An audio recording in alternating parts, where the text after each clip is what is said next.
Hello and welcome to the two-man power trip of wrestling. I am your host, JP John Poz. With me today, a very special guest. He was the WCW ring announcer all the way till the end. He is Mr. David Penzer. David, welcome back to the two-man power trip. How you doing? Thanks, John. Back where it all started. I think you were the first. We're talking before you hit record. You were the first one to put me on a podcast and interview me. And look what's happened since then. I had my own podcast for 4 years. Right. It's all because of you, man. Pretty amazing if you really look back and you think about it. It's like, wow, a lot has happened since then. God, that had been 7, 8 years ago now. But yeah, that was a long time. Obviously, the podcast very successful. But tell us about the book. The book came about. I had saved a whole bunch of really cool, super rare formats and internal memos when I was in WCW. I basically hoarded everything I had, and I kept them in a folder in my desk. And one day, last year the real estate market was slow. I'm a realtor, and so I found them, and I started thinking, how can I monetize these? Hey, I want people, but I'd like to, be able to monetize it a little bit. And so I took a picture of like one of the Saturday night formats and put it on Twitter and said, who would like to see these? And, a lot of people reacted. And Guy Evans, who I had talked to when he was writing the Nitro book, reached out and said, man, we should do a scrapbook. I said, well, if you think that's the best way to monetize it and get it out there, that's fine. So the whole plan was to put those formats out, and I was going to tell some stories about the guys I work with that were in the formats, and we're about got halfway through, and guys called me and said, we're doing 2 books, and I said, well, we're already doing volume 2. You're putting them both together? He said, no. We're doing a scrapbook, like we said, with all those formats and cool memos, including the last Nitro, which I don't think has ever been available before. Everybody, if I didn't have it, I probably would wonder, how much of the Vince and Shane stuff was on the Nitro format. So, for those who might have wondered, now you're going to get to see. The answer is there's some stuff on there, so it's not like it was kayfabe, the whole thing. So I said, he said, we're going to do an autobiography. I said, I don't know. Do you think somebody wants to read about my life and journey? And he said, man, I'm just amazed by it. He said, it's like incredible. And I'm like, are you sure? I said, we're still going to sell the bonus stuff, right? He goes, yeah, it'll be 2 books in one. So here we are. And he did a great job telling my story. The book is called Sitting Ringside Volume 1. And for the one price, you get my autobiography and my story. Lots of things about WCW. It begins in my childhood and ends when WCW went out of business, and my memories of everything in between. We don't focus on my life and basically get to the wrestling part pretty quick. And just so many, this was 1980s something, late 80s, a guy just didn't, that had no wrestling experience, no athletic ability part, didn't just come in and go backstage at a WCW show and start, talking to the Rock and Roll Express and Junkyard Dog. Just so many things had to go right for it to happen. It was my dream always, but it was almost the impossible to coin, not to steal a phrase, but so many things had to happen right. And, the whole thing was really like therapy for me. Telling him all this stuff, and I'm figuring out in my head, like I would say, like, I don't know why this didn't happen. I don't know. And then I'd talk it through it with him, and it'd be like, oh my God, this is like therapy. Now I realize why. For example, Bob Roop is the first person to really bring me into the business in a big way, and then he handed me off to Jody Hamilton, which he didn't have to do. CW, and we never really remained close at all. He was at my wedding, and we were very close at one point. And I won't spoil it for you, but in talking through it with Guy, he was my therapist, and I was able to figure out, well, why we close, and a couple of scenarios like that. But yeah, it's it's about my journey in WCW, my memories.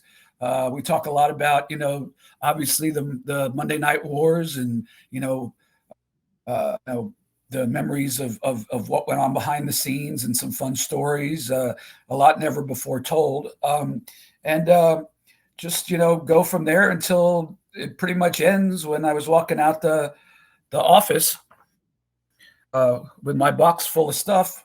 After I went through security when WWE took over the company and came to the power plant and kicked us all out, shut off all our computers and laptops and all that. And that's a bit, guy does a great job making it even more entertaining than it probably is. And you got the formats and stuff to boot. So I'm really excited about it. And never in a million years would I have thought I was going to write an autobiography. People would ask me a lot, especially this last run with Impact. I'd be going to the car with to the car, and some of the fans would say, "Hey, you're going to write a book?" And I was like, "No, nobody wants to read my book." But Guy brought out of me the best stories, and the way he puts it is so entertaining. So I'm really happy with it, and I think the fans are going to love it, and I think the fans will love the formats. And if you go to David Penzer book, all one word.com, you could get the book. You could also get different packages with where you could actually have some of the formats. We'll print them out and send them to you. And might be cool to have the last Nitro format go to fan conventions and have guys like Ric Flair and Tony Schiavone sign the last Nitro format. So so that's about it. And looking forward to talking to you about how things have been going and the crazy wrestling business that we're in right now. Oh yes. Now the book looks awesome. I love the format. It's insane to think like, wow, you actually kept the formats, because that is so cool. And I feel like so many people probably have never even seen a wrestling format. You know what I mean? Like, I think that's awesome that you were able to not only keep them, but I mean, kind of preserve history there. Well, for people that grew up watching Worldwide and WCW Saturday Night, it's how the sausage was made. You know what I mean? Hmm. So I just think it's a really, in the last Nitro, how the sausage was made. But that one's more rare because of its historical perspective. But some of the Saturday Night and Worldwide ones are just as cool, just not from a historical perspective, but just seeing how the sausage was made. So yeah, I'm glad I hung on to him. A little bit of a hoarder myself, so I guess in this way, it ended up being a good thing. It's funny too, because on the thing for Sitting Ringside, Kevin Sullivan, who does the forward, says you were the least likely person to succeed in the business. Not taking a shot though, right? I mean, he's being genuine there. No, it's true, and that's part of the story that's incredible. Is I didn't have a chance. I mean, you got to remember, like I said, it was 1989.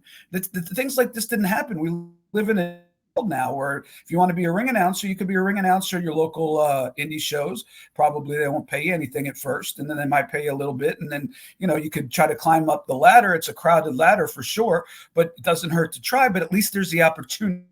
It wasn't an opportunity back then. So many things had to go right. That really shouldn't have gone right. Yeah, it's incredible and so well written by Guy. And as you can tell, I'm excited by it. So go to davidpenzerbook.com. I just did another interview before this one, and I texted Guy, and he said, "How'd it go?" I said, "I think I promoted the book too much." He said, "No, that's impossible." So I'll probably promote it a lot. But yeah, super excited about it. It's also available on Amazon, free shipping on both sites. When you look back, right, when you first got in, were you ever planning on staying in the business, or was it just going to be, a short-term thing just for a little bit of money? And like, did you ever plan on actually making a living in wrestling? I was on a ride that never should have started, but luckily it did. And I was going to that ride as far as it took me, whether it was doing indie shows with Bob Roop with the ring we bought from the Global Wrestling Alliance, whether it was, driving guys up to the TV tapings and getting $25 a guy, and WCW paid for my rental van and gas, I was going to ride it as far as I could. In a million years, I could have never imagined that 30 years later, still be doing this and talking about it. And, up until the end of last year, I had a good run with Impact. And so it's so highly unlikely. And it's one of the interesting parts of the book. There's some cool things about behind the scenes in WCW and hanging out in the announcers trailer with, like, if you look back, probably one of the absolute best announced team in the history of any company in professional wrestling, probably never to be outdone. Bobby Heenan, Mike Tenay, Mean Gene Okerlund, Tony Schiavone, Larry Zbyszko, then you had Scott Hudson. And it's just, and I got to be a fly on the wall to listen to them tell stories and rib each other. And there's a part in the story where, when I was flunking out of college, I used to go with my friend Jeff, and we would watch Tuesday Night Titans. You remember that show? Oh yeah, yep. It was like a talk show, a wrestling talk show, and we would get stoned, which back then wasn't as big. Was a much bigger deal than it is now, saying on the air. But the crazy part is, then I smoked it. Now that it's legal, I don't smoke it. And we would sit there and say, man, if only there's some way that we could find a way. If I could have a drink with like one person and have a brief conversation over a cocktail, it'd be Bobby the Brain Heenan. And to think that years later he came to my birthday party, that we both considered each other good friends. I got to meet his family. He got to know mine. It's just unbelievable. It's a fairy tale in a lot of ways. And yeah, it just shows that if you have the will and the hard work, desire to do something, and you catch a bunch of lucky breaks, then because it's crazy looking back that 30 years later, and here I am. So who officially hired you into WCW? Was it Bischoff or was it Jody? Well, I was never really hired until I became the backup ring announcer. I was just, Jody had a thing that preceded him that Gene Anderson used to do. So he'd get, he was in charge of the enhancement guys. So he'd get, say, Rip Rogers in, Cincinnati area. He'd have Italian Stallion and George South in Mid-Atlantic. He'd have Mike Jackson in Alabama. And they would do the same thing. They'd pay for the rental car. He would whoever the talent was would book a bunch of guys he had confidence in that could do a good job putting guys over. And not only would they wrestle like a Rip Rogers wrestle and get paid, but they get $25 from each of the other guy. They get their car. It gone back.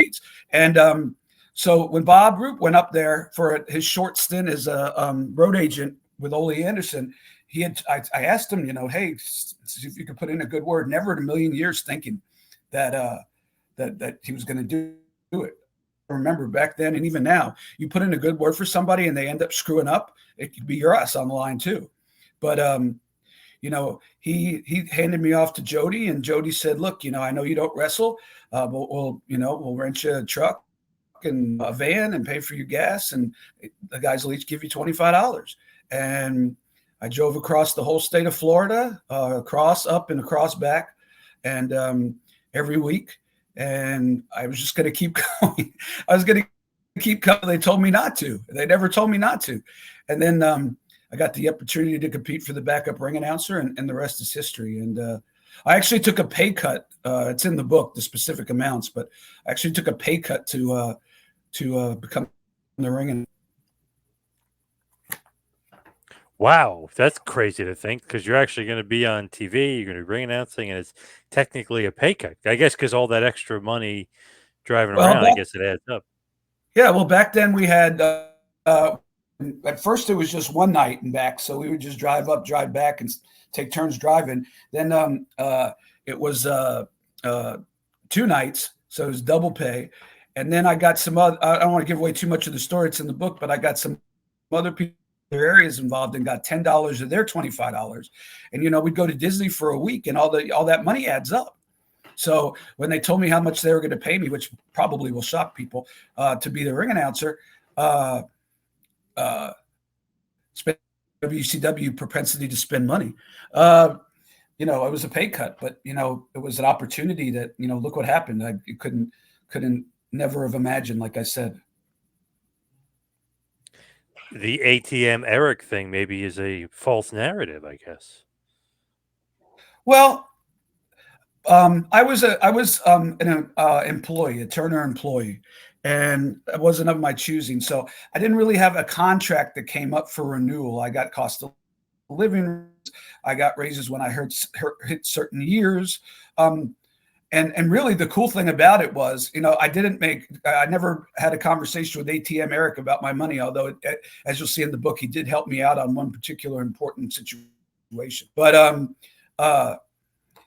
yeah, it really worked out at the end because even though I might not have made the big money if I wasn't an employee and was under a talent contract, when the company went out of business, you got a salary every month. Every year you worked there, you got a month's salary and benefits. So I had 8 months to figure out what I was doing with my life after this whole thing went south. And that in hindsight saved me. I had a wife and kids. My wife wasn't working at the time; she was raising the kids. And so, if I hadn't had that, I don't know what the end of the story would have been. But it wouldn't have been what it is now. I think everybody remembers your tuxedo and the colorful the cummerbund, if you will. Where did that come? Where did the idea come from? Did you want to stand out? Was it expensive? I wasn't cheap, but it wasn't expensive. I think they were like $25 back in the day. And over the years, I accumulated a bunch. There was different places, but I wore the same thing every night. Ric Flair is in a mood. He wants to wear a red robe and white tights and white boots. He could do that. If he wants to wear a robe and yellow, tights and yellow boots, he could do that. I wore the same thing. So for me, it was just, and there wasn't any rhyme or reason to it. I just grabbed like 3 or 4 and whatever I felt like wearing when I got dressed that night, whatever mood I was in, I just throw it on. I wasn't really never to stand out like to the audience. For me, it was just showing a little bit of my personality.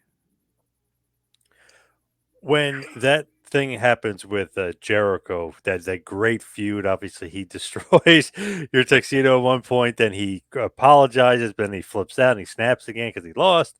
And he's doing that whole crybaby thing. Is that like a scripted thing, or is that between you and Jericho, and you guys are kind of just doing that on your own?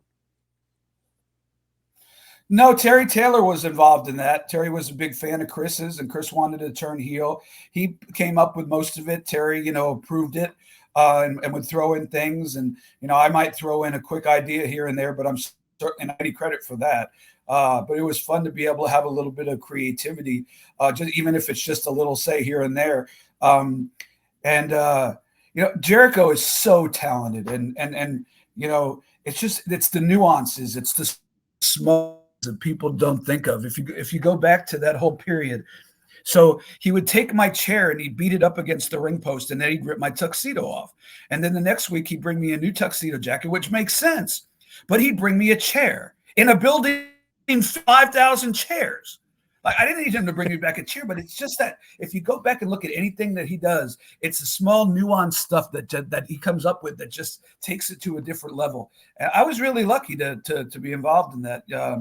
That gave me of TV time, and I wasn't looking for it, but I was happy to do it and happy to help a friend who I consider still a friend. And I look forward to him reading my book. With him, you're right. Those little things that he would do, like we've never seen somebody do that before, where they like throw a temper tantrum, but then they apologize, and then they throw another temper tantrum, and they ruin your jacket again. It was just so creative and so out of the box and so different. It's like, wow, this guy really is like a crybaby, but like almost have to laugh at it. Because he's such a good heel. Well, think about the "you're on the list," Jericho. It wasn't just that you're on the list; it was the clicking of the pen. That was that was part of the gimmick, the clicking of the pen. You're on the list. I mean, it's such the small things that most people don't even think of that really gets it over. And I mean, I know we're here to talk about me, but anytime I could put over Chris Jericho, I mean, he's so talented and probably the greatest of all time at recreating themselves with so many different entertaining characters. I don't think there's ever been anybody better. Is he the best draw? His best draw in the history of the business? No. Is he the best technical wrestler? He's up there.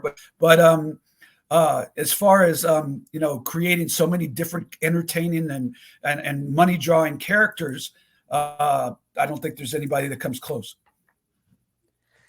And so good character wise, just like what he's able to do, like you were saying, like the nuances, but just his promos, just the little things with his characters. Even in WCW, when he was that corny baby face, he'd put his back into the crowd and he would go, "Yeah, baby," and he'd like pump his fist, like stuff like that. You just notice and remember, like this guy's corny, but I really like this guy. He just has some sort of knack for wrestling. Well, he's a charismatic guy. He's a fun guy. He's a nice guy, and so I think people pick up on that. The best stuff in wrestling is the organic stuff that isn't booked by the booker or the team. It's just the stuff that the people pick up on that gets over. Like, for example, Rusev Day comes to mind.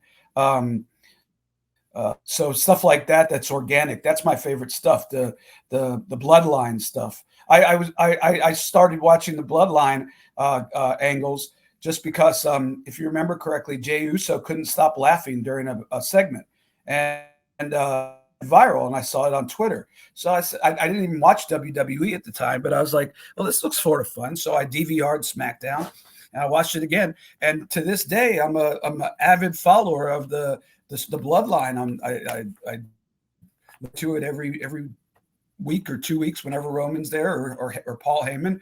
And the payoff at WrestleMania was great. And with what's been going on lately, I'm curious to see where they go from here. But that's and as I say in the book, for me, it was always about, from the time I was 11 years old, it was always about the angles and the promos. Yeah, I like the matches, but for me, it was always about the angles and the promos. It fascinated me, and then almost 40 years later, 50 years later, it still fascinates me to this day. So, yeah, I've been such a lucky person to live my dream, and you could read all about it going to davidpenzerbook.com. Yes, can't promote it enough. But you're right, though. The angles, the promos, that's what kind of hooks you. The story kind of gets you wanting to tune in every week. Yeah, you can watch a good match, or yeah, those great matches, they come, but those stories, they keep you coming along. They really keep it going for you. And the bloodline angle is great. Yeah, no, it's incredible. I'm a big fan.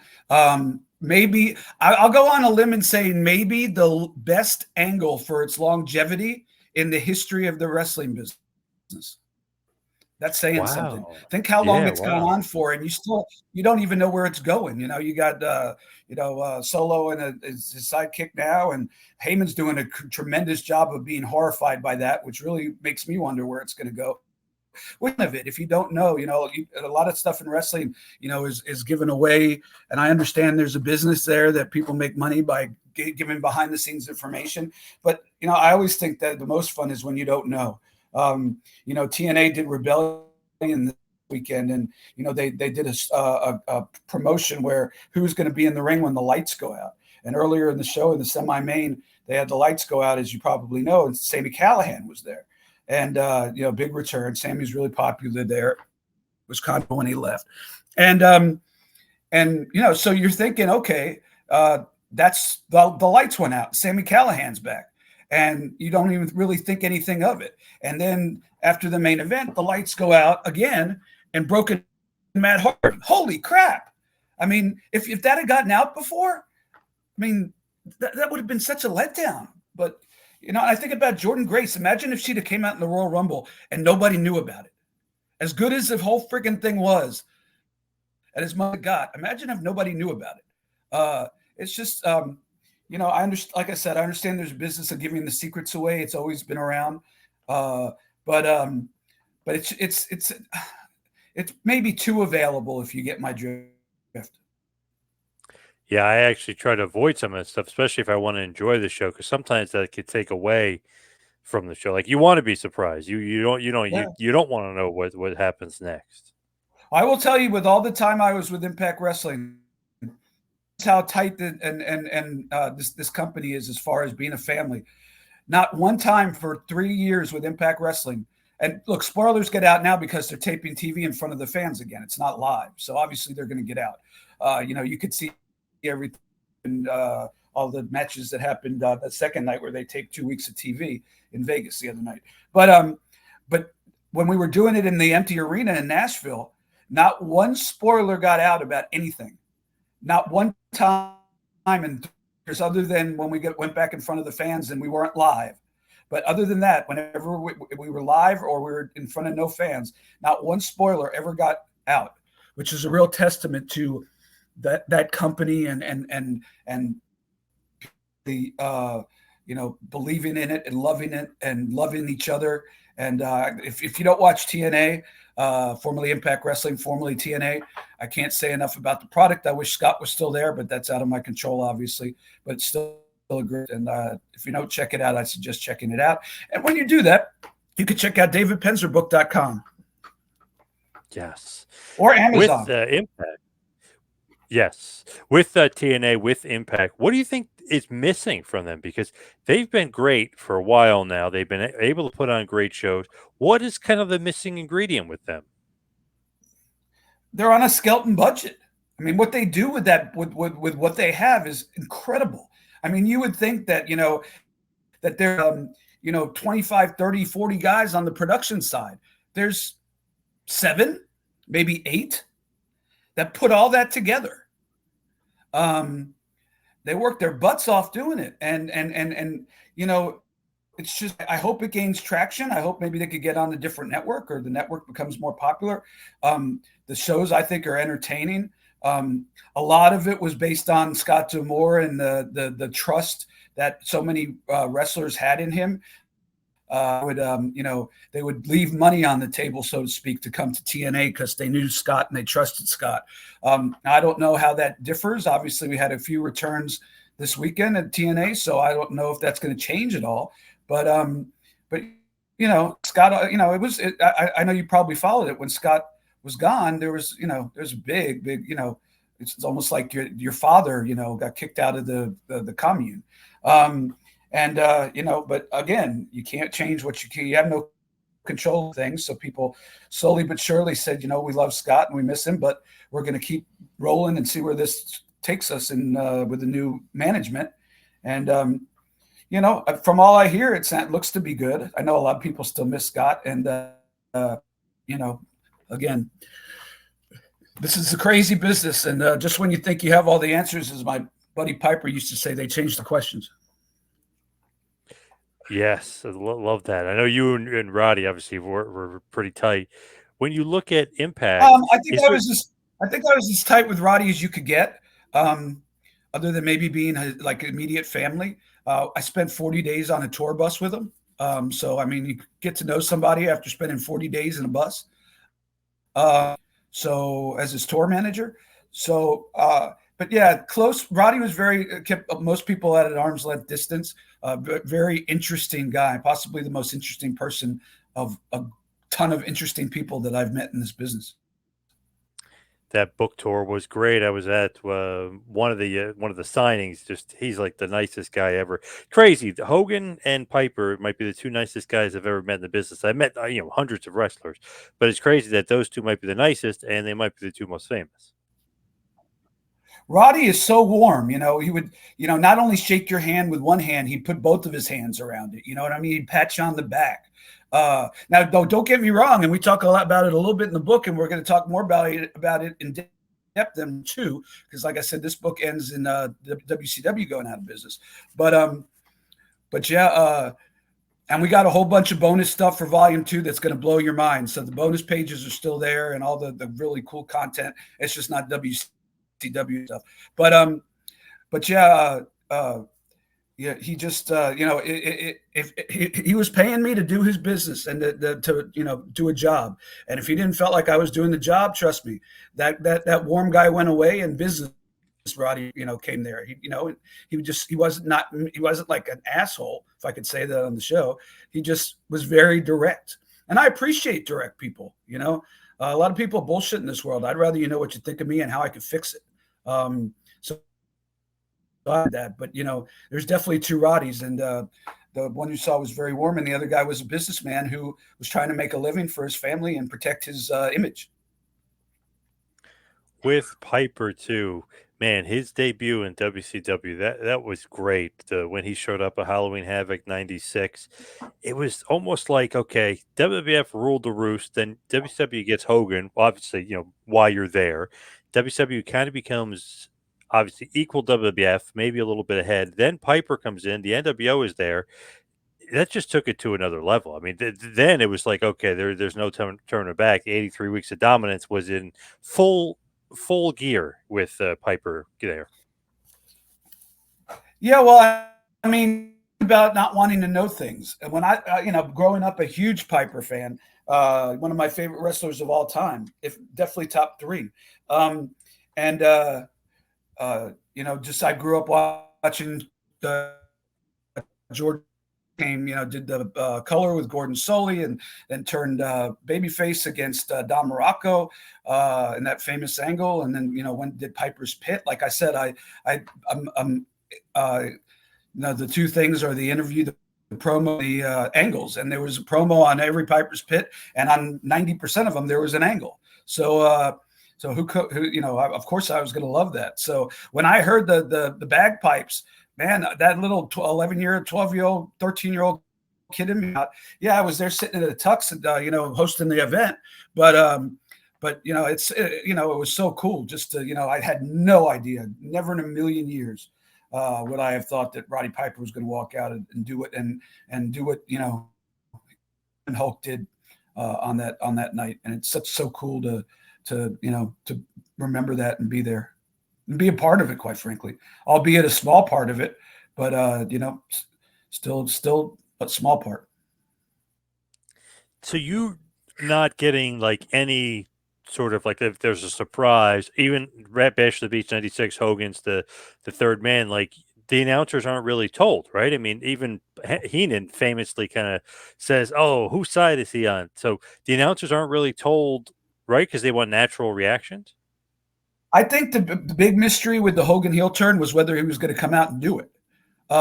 He had huge reservations, and we go into detail on the book about Kevin Sullivan and the things that he had to do to convince Hogan to turn heel, going back a year before. It's actually a really cool story that most people don't know. But yeah.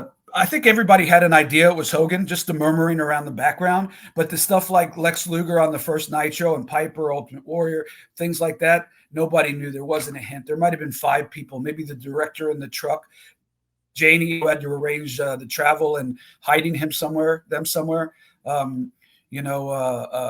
Eric, obviously, Kevin, obviously, and that's probably it.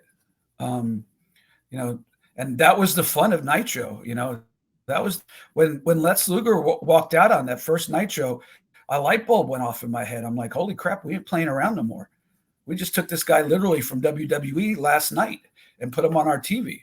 And, this is a new game of how could I top this? And yeah, almost all of it was secret. It is crazy looking at that because it's like, wait a second, I thought Luger was in WWF. Oh my god! And like the story behind it and how it all went down, it nuts when you really look at it. But that just showed right then and there, WCW not only was the major leagues, they were out to be number one. Yeah, I was there for a lot of the bad part, beginning before Nitro and after towards the end of Nitro, and we tell the whole story in the Sitting Ringside Volume 1, which you could get on davidpenzerbook.com, and my perspective, sitting ringside, so to speak. But But yeah, there'd been some lean times, man. I remember when 3,000 people was a great house because we were, we had all those stars, but average house was about 800 people, maybe 1,200. A lot of it was paper. When Savage came up before Hulk and him and Flair had the feud, then all of a sudden we're seeing like 2,500, 3,000 people, and we were like, holy crap, there's something here. So even though the Nitro and the NWO was getting credit, a lot of the beginning of the buzz was the Savage versus Flair feud. Yes, that is true. You always hear that feud was definitely picking up momentum, and obviously it was getting more fans into the arena. Then when the NWO hit, then it was like, oof, just Yeah. kind of reignited the business and just set the business back. I mean, it was another boom period. Absolutely. And I mean, you think about it, living through that, 800 people is a good show with all that they had there, and then all of a sudden 2,500 people, holy crap, we're like, on cloud nine. Who could have ever predicted that just a few years later we'd be selling out domes? I mean, it's just what a crazy ride that was. It was a ride. We were running hard and just having fun, and until we weren't anymore. And that's just how things go. That doesn't the story doesn't always have a happy ending. Now you were saying about the bloodline. You put the bloodline over the NWO. Longevity. I think for longevity. I think the NWO is groundbreaking and will never be repeated for obvious reasons, many obvious reasons. But I think the longevity of the bloodline, how long they've been able to main event and sell pay-per-views and merchandise, even though NWO sold a ton of merchandise, but everyone on the bloodline has a different T-shirt. They got through they went through so many people, main events against Roman, probably went through 3 or 4 WrestleManias with that bloodline angle. And, while the NWO was successful, it was not successful for near as long. And the bloodline's not over yet. If anything, it's just starting over because who knows what's going to happen. Yeah, basically 4 years coming up on the bloodline, and you're right because The Rock is involved now. Obviously, he's a part of the bloodline. He one of the biggest stars ever in the history of the business, cemented himself. But is there a new tribal chief? Why is Heyman's phone getting destroyed? Haku's son Tamatonga. Apparently, Tama from the Islanders, Tonga Kid, his son, Jacob Fatu, is signed, apparently. There's a lot to be looking forward to with the Well, bloodline. There's a lot more. There's some rumors that one of the main matches for SummerSlam is going to be Fatu, Tamatonga, and God, I'm drawing a blank on the guy. Solo against Roman Reigns and the Usos. I mean, who would ever see him in a year ago? And I don't know if that's where they're going, but if that's where they're going, it's pretty damn cool. And you'd think they'd get there at some point, maybe not SummerSlam. Yeah, plus then is The Rock like behind Solo's group? Is he leading that group? Where does Heyman lie? It can get very interesting. It's just so well done. And like I said, it was a viral video of Jey Uso laughing, or I never would have gotten into it.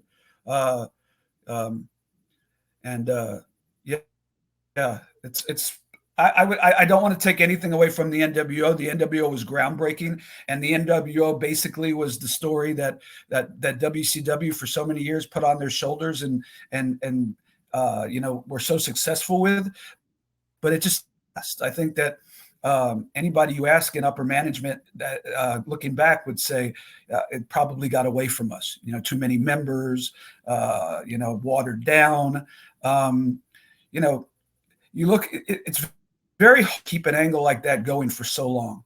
And that's one of the reasons why I'm just blown away by the bloodline angle, because it keeps going and adjusting and modifying and it's drawing. Jay's one of the top baby faces on Raw, and who would have thought of that a couple of years ago? I just think it's probably never, like the NWO for a lot of reasons, won't be duplicated. You can't duplicate Hulk Hogan turned, not even The Rock turning heel is going to come anywhere close to Hulk Hogan at the time turning heel. But this is I give the Bloodline mad respect for that angle, and just how many stars it's made and how much money it's drawn, and the longevity of it, because it's really easy to get burnt out on something like that creatively week after week after week after week. It's really easy.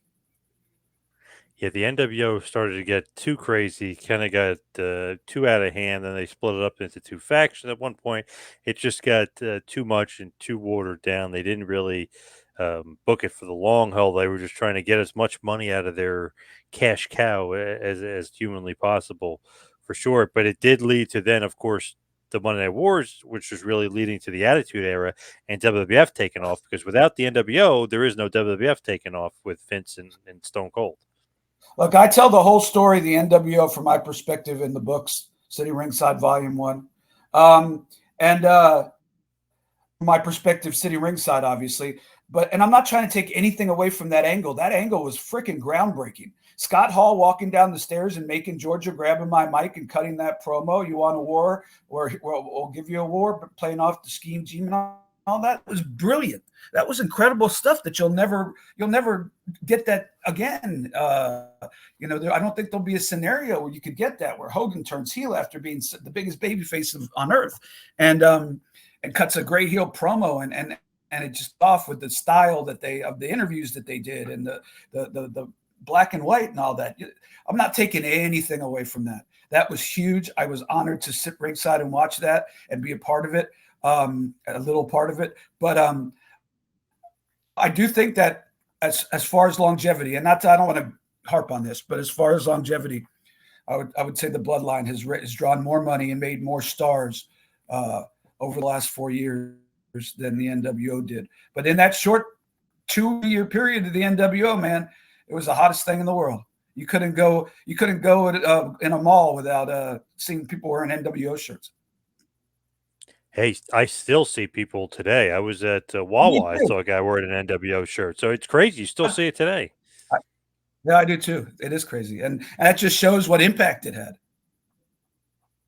Apparently, I was reading that Steve Austin and the NWO still sell $1 million of merchandise, multiple millions each year for WWE on their online shop and wherever they sell their merch. So it's like, wow, oh my God, all these years later, and they're still insanely popular. Well, if you look at, I don't know if it's still up there, but if you look at WWE's, I found this by accident. Somebody posted on Twitter. But if you look at WWE shop, whatever it's called, they have Monday Nitro, WCW Monday Nitro t-shirts on there now. Yes, I've seen that. And like different pay-per-views sometimes, yeah, they sell crazy amount of WCW merch. I guess it's the Well, nostalgia of it, but very, very cool stuff on there. they got that the Dark Side of the Ring people are working with the Rocks company and doing a docu-series on WCW. So I would assume it's on that they're putting that merchandise up there. And once that docu-series starts to get people interested and get over, I would assume that that stuff will start selling if it doesn't already sell, the Nitro. And they'd be crazy not to put more old WCW stuff on, because they're telling the story all over again to a new group of audience. What was it like sitting ringside, like during the fall? Because you were kind of saying like you've seen it during the bad era, but then you've seen it get real hot and real good, and then it tapered off. Was that like a surprise to you sitting ringside, or were you thinking it was bound to happen eventually? I wasn't thinking it was bound to happen eventually, but I didn't really see it coming. But and when you're there times, because we were still winning a couple of weeks a month, and then they were winning a couple of weeks a month, and it wasn't really till like the Mike Tyson and Steve Austin angle that things really blew up in their direction and started to fall apart in ours. It was frustrating, but we were still doing 10,000, 15,000 people for Nitro and TVs and stuff, and selling out pay-per-views. So it was a long drip before finally kind of realized that this is going the wrong way, and it doesn't look like it has a chance to come back.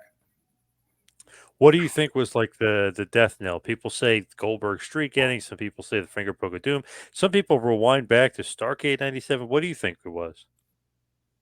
Well, I didn't know for the longest time, but I'll tell you, I absolutely know now. And Guy Evans, who wrote this book with me, Sitting Ringside, available on Amazon and davidpenzerbook.com, also wrote the famous Nitro book, which, if you have not read, and you're a WCW fan or interested in WCW, you got to read it. I mean, I interviewed with him with it, for a couple out, but he found people that I didn't even know were still alive. Directors of Turner Broadcasting that had a cup of coffee in WCW, and got them to that. They probably never want to talk again. Guys like Schiller and Harvey Schiller and people like that, and got them not only to like admit that they were there, but to bring it up and to talk about it. But one thing that I learned by reading his book and then talking to Eric around the same time is that even if we were doing what we were doing in 95 and 96, we were dead in the water. It didn't matter. Ted Turner had lost power, and the people who gained power, because he sold the company first to Time Warner, then I forget the other company, but so he went from the boss to half the boss to a third of the boss. Well, a third of the boss isn't the boss anymore. So they didn't want it on their television. They happened to use the fact it wasn't doing as well to take it out down. But I'm positive when I tell you that since I've read that book and had conversations with Eric and Guy and different people, even if we were doing Goldberg Hogan numbers, there wasn't that the company was going away. Now, could we have salvaged it somewhere? Perhaps. It certainly gave them a fodder to do it quicker than maybe they were planning on it, but didn't have a shot. So you could talk about all the finger poke of doom and Vince Russo and David Arquette, and I get to that all in the book from my standpoint, and part of that time I was like in the booking committee, so that's part of the business that I got to talk about in the book, but you you could talk about those things and none of them helped, but it was going to happen. It's called a fait accompli. It was no saving it once Turner lost power. And if you look at it too, Jamie Kellner, that deal might be the worst deal ever in the history too. If you if you look at business deals, it's like, wait a second, they could have sold for 65 million, but they sold for 5. Like, what? Crazy. I remember when Hogan heard it, because I was really tight by this time with Jimmy Hart, and when Hogan heard it, and this is not in the book because we kind of ended at me walking out of the power plant, and that was the end. But and then volume 2, we pick up with the XWF in depth that people I know are always very interested in hearing about that, because not a lot has been said about it, and TNA and Impact and all that. But talking Shopomania, COVID, all that crap. But shoot, I forgot my original point. It sucks getting old. Where's I going with this? With Hulk saying that basically he would have bought WCW. Oh yeah. He when he heard how much he was like, damn, I'd have paid double. This Hulk's a smart businessman. He always was. Yeah. Yep. He knew the business. You could say, doesn't work for me, brother, doesn't work for somebody, and I talk a little bit about my personal experience with Hulk and stuff that I saw that nobody else saw. There were no reporters there and cameras there. So, nobody's perfect for sure. And, he's had some falls and some missteps. But yeah, he knew of the value of all that stuff, that video and all that tape library. And yeah, it's insane how cheap they sold it for. Probably maybe the best corporate deal in the history of corporate, in hindsight, looking back. Yeah, man, WWE got quite the coup there. And I know I forget his name. I think it's Stu Snyder or something. He was friends with Kellner, went to college with Kellner. There's some I know Guy talks about it in the book, but there's there's some sort of backroom deal there that didn't seem right. But crazy to be able to get that company for that cheap when it's worth probably quadruple that amount. Well, they had to get rid of it before Eric and his company bought it. Because if they got rid of it, if Eric would have bought it, and part of the deal was that they get to keep the time slot, they would have been stuck with it. So once they realized they had a window of Eric and Fusion Media or due diligence, they were like, we got to get rid of it before he signs his contract, or else we're going to be stuck with it. So basically, I think they'd have given it away. I think they probably thought $4 or $5 million was a nice amount of money. They'd have given that away in town. And, people didn't know that at the time. One of the things I talk about in the book is I'm glad I didn't know that, because I'd have been, as bad as it was, living through it, my dream coming to an end, who knows where it was going to go, if anywhere. But if I'd have ins and outs, I'd talk about panic attacks and anxiety attacks. I'd have been driving myself crazy. So some things are better off not known. Yes, true. And it's also interesting that you mentioned part of creative towards the end. You had a lot of different jobs, not just announcer. You did a bunch of different roles. I worked in production. I produced the live syndicated live house show promos. If you remember Gene, he did it in WWE too. And, he'd say, Minneapolis, Minnesota, WCW's coming a week from this Saturday night, and you're going to see this match and this match and this match, and come on in. My good longtime personal friend, Hulk Hogan, wrestling Sting at Minneapolis a week from this Saturday, and they were inserted. And I produced all those.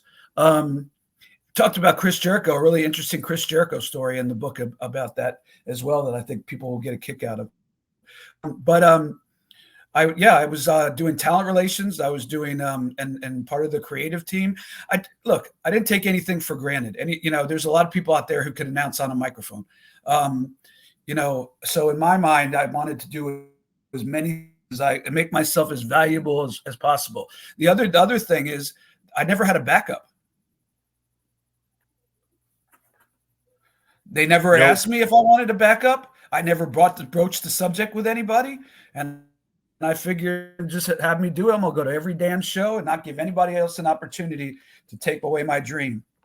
So at one point I did have one when me and Jimmy and Arn and Tony Schiavone were booking WCW Saturday night end. And so I couldn't be at the gorilla position and the ring. So I did hire, but I hired somebody who I was confident would be good, but wouldn't upstage me, if that makes any sense. Yes, you don't want somebody taking your job, obviously, but you want to do a good enough job that they're able to be on TV. So, but for that run, almost all of it from the time Gary Capetta left in 94 to maybe 98, 99, it was just me. And I was fine with that. Never missed a Nitro, never missed a Thunder. I never really missed a TV taping in my entire career until COVID a couple of years ago, and I missed an Impact taping in Hollywood, Florida. Knocked the hell out of me for about 6 weeks. But yeah, that's the first time I ever missed a television taping in my 30 years of doing. Did you ever mind that Michael Buffer would come in and do main events? Did that ever bother you at all? No. And when I talk about it in depth in the book, but the short story is, capitalism. The guy came up with a line, he got it over, and he made it worth. He made it worth the fact that people were willing to pay $5-10 to bring him in to say the line, and the place went nuts, and it sold the main event, and God bless him. I could have tried to come up with a line. My story didn't end that same way, but still. I had no animosity towards him at all. He was always great. It still to this day gets a pop whenever, but don't try to use it, because he will sue every son of a bitch who tries to use that line. And God bless him, because he has to, because if one person is able to use it and get away with it, then other people could say, well, he did it. And the court then starts to go like, well, This is getting to be a really popular line. But if you police every MFer who uses that line in some form or fashion, then then that copyright will never go away. He's a Pretty smart guy smart too. by him. Yep, very smart. Oh, I mean, he came up with a line and got it over, super over, and he got paid for it. And, the only thing I wish is maybe I would have had the opportunity to do the same thing, but there were different circumstances. So if I wanted to, it wouldn't happen. You didn't hear me very much on TV. And there's the story about that too in Sitting Ringside Volume 1. Where's it available, John? Yes, where? You tell me. Where? DavidPenzer.com? You should know Amazon, by now. DavidPenzer.com, DavidPenzerBook.com, and Amazon.com, of course, as well. Amazon and DavidPenzerBook.com, yes. And there's all kinds of, I don't know if I said this already, there's all kinds of cool packages on DavidPenzerBook.com where you can actually get the formats. I think where you could get it signed at conventions and stuff. So maybe a new little category of memorabilia will be old formats from Sitting Ringside. I think that's a great idea because then you could get, like, let's say the main event. You get that autographed by the wrestlers, or even any guy that was on the show, on the card, the announcers. I think that would be a cool new thing. I think that's a great idea. Could you imagine if you went to WrestleCon and got? I'm just throwing it out there because it's probably the only one but have Sting and Flair both autograph the actual page that the main event of the show is on. There's actually a whole page, 2 pages devoted to it was usually a page devoted to each segment or 2 to the main event. And I mean, to get that, hell, I might do it. Yeah. I'm marking myself out. I love it. Now, as we hit the wind down here, we head towards the finish. I know we're talking about the book. What's your favorite part of the book? Well, I love that Kevin Sullivan did the forward. It's such a Kevin Sullivan first wrestling show I ever saw live when I was 11 years old in May of 1977. When he was doing his bit in Championship Wrestling from Florida, I was a big fan. There's a little known bit that he did towards that's very little even spoken about because very few people saw it because nobody was watching territorial wrestling anymore, where he sort of came out of the haze and was doing all kind of goofy things and to end up teaming with Blackjack Mulligan as a base. That I just thought was awesome. Still to this day, some of my favorite stuff in the wrestling business. And, I wish I could find it so other people could see it. But, and then, being in WCW with him and him to kind of taking me wing in a lot of ways. We'd be riding down in a car, me, Nancy, and Pee Wee, and he'd hand me a pad. And, I look back and maybe he was ribbing me. He's like, I want the ring announcer to, I don't think he was doing it maliciously. I want the ring announcer to be my stooge and write down my matches. But this stooge didn't give a shit. He would say, Penzer, write this down. Television championship match. Chris Jericho. Okay, who are going to have Chris Jericho defend against? Maybe Abel Lincoln. No, we already are done with that angle. And we don't want to beat Dean right now. How about somebody who could put on an entertaining match, but not be anybody that's going to get heat for being beat. So of course I said Disco Inferno because you could beat him all day long and the guy still comes back. So and right. He'd say, all right, write down Disco Inferno. And in some ways it was I used to be one of those guys that booked my own promotion when I was in high school. I had my own promotion, sort of like what Tony Khan did. Mine just not on the air.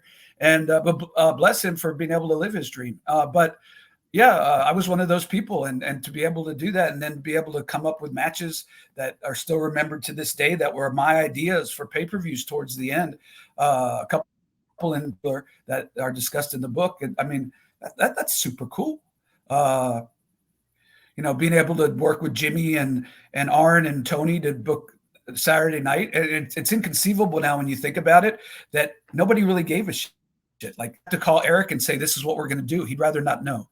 He had 5 hours of live television, and this is not a shot at Eric. Saturday night was an afterthought.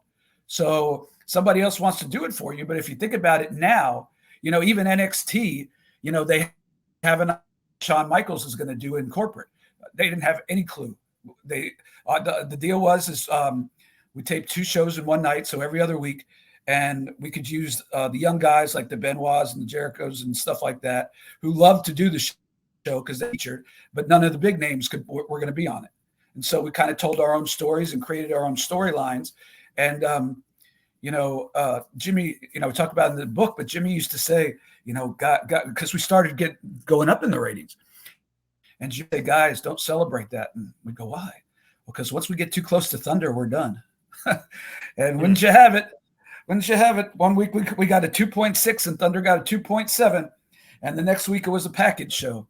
But the moral of the story, and like I said, we go into more detail in the book, but as a kid growing up watching Georgia Championship Wrestling and watching every Saturday night and not missing an episode and watching Ole Anderson and Tommy Rich and the Assassin and Wrestling 2, and then the Freebirds totally revolutionized the business in some ways, and Austin Idol and all that stuff. For me, I didn't even realize it until Guy wrote it in the book that I actually was part of the booking team very last WCW Saturday night. So it's stuff like that I don't even think about. That Guy, because he's so good and so detail oriented, pointed out, and I'm like, holy shit, I didn't even realize that, but that's true. So, like I said, I'm beyond lucky, beyond blessed, and I appreciate the fact that anybody gives a shit, quite frankly. If I could say that on your podcast. Yeah. Oh, yeah. We get into the whole story of how it happened and had so many things had to go my way. A lot of it was luck. A lot of it was stuff that in a million years back in the 80s and 90s, you would never predicted what an unathletic 5'6" Jewish guy who had no history in the business, but somehow it came true. And like I told you earlier, I was just going to keep going until it stopped. And so far it hasn't stopped. Love it. Tell us one last time where everybody can get the book. Okay, if you want 2 books for the price of 1, over hundreds of pages of rare formats, never before seen memos, the last Nitro, the format on Thunder where David Arquette won the world title, and that's not what the format says the finish is. When Vince Russo unfortunately won the world title, and I go into details in my book about my feelings towards Vince Russo, and I don't think Vince Russo is going to be very happy. His fans, so I'm expecting a little bit of a pushback from that, but I tell the truth, and it's not personal. It's just my point of view as as somebody, 2 people in the business. But you get the all the bonus material. You get my story as well, my insight into WC living it, never missing a night show, never missing a house show for all those years, and just behind the scenes look at my perspective of an amazing run and an incredible story, both mine and WCW's, and I really think that everybody's going to have a blast reading it. The initial feedback we've gotten, it's only been out since a couple of days ago, 4 days ago, 5 days ago, and the initial, it's just started shipping on Amazon. So the initial feedback we've gotten has been tremendous, and as more people reading, like I said to the guy when he said we're going to do the autobiography too, I said they'll buy it for the bonus stuff, but maybe read the autobiography and enjoy it. And he said, well, that's perfect. Because, we don't care why they buy it, but if I want them to read your story and enjoy it. And just like I have, the guy said. So, for whatever reason you buy the book, it's not going to hurt my feelings. If you want to take look at the formats, it's super cool how the sausage is made kind of stuff. And you want to read my story and you're getting some enjoy my perspective and my thoughts and the people that I interacted with, then even better. Then it's double for one book. And again, you could go to David Penzer book, all one word.com or Amazon.com. If you buy it and you read it, leave a review. I don't care if you think it sucks. Not everybody's going to like everything everybody writes. I don't think anybody's going to think it sucks. I mean, Vince Russo won't like it very much, but he'll get over it. He's a big boy. Leave an honest review. Let me know what you think. We got another one we're working on now. In some ways is even cooler because we delve into this whole XWF thing with business plans and stuff like that have never before been seen, and the whole story behind it and where it was supposed to go and how it was supposed to go and who was involved and that people didn't know was involved and who almost got involved. So we go into detail with that, and then TNA and my journey there, and Impact and COVID and Bucket Shop Mania and all the stuff that came in between. So it's going to be even a more wild ride because we talk about a lot of different companies in Volume 2. But for right now, be sure to check out Volume 1, Sitting Ringside Volume 1, DavidPenzerBook.com. Happy to be on. You're the one who made this whole thing start. Didn't have much confidence that I could tell a story, and people kind of dug what I was talking about, which I turned into a podcast for 4 years, which did better than my wildest dreams ever would, and which I'm very proud of. And thank Guy Evans for collaborating on. He's one of the best, if not the best, wrestling writer in current times. And I don't say that. There's a lot of good writers out there, so I don't say that. Just throwing out companies that good. Hey, just happy to play a small part in this. Sounds awesome. I love this idea, and it looks very, There you very go. good. We'll have to talk about you in Volume 2. Yes. Hey, I'm all for that. You are part of it. Hey, I'm part of the story. I better be in Volume 2. That's right, for sure. But David, thank you so much. Maybe we'll get you a free copy. We'll send you a free copy of that one. Yes. Sorry. Hey, I want one. So that sounds good to me. But David, thank you so much for all the time. Really appreciate it. Sure, man. It's my pleasure. Anytime I could come on and chat with you about the business, I'm happy to, and appreciate you pushing the book and letting me plug it a million times. And I'm looking forward to more back on what people think about the crazy journey that was my life that got me to where I am, and the chances of that happening, like I said, were improbable to none. So it's really pretty cool. And as I said, thank you, everybody who's followed me. And if you want to join me on Twitter, I'm at David Penzer. We don't talk politics, and we don't let people talk nasty about people. It's just a nice conversation about professional wrestling, old school. And of course, we'll have a lot on the book in the next several months. So if you want to join me on Twitter, at David Penzer, and I'd love to have you along for that ride as well. All right.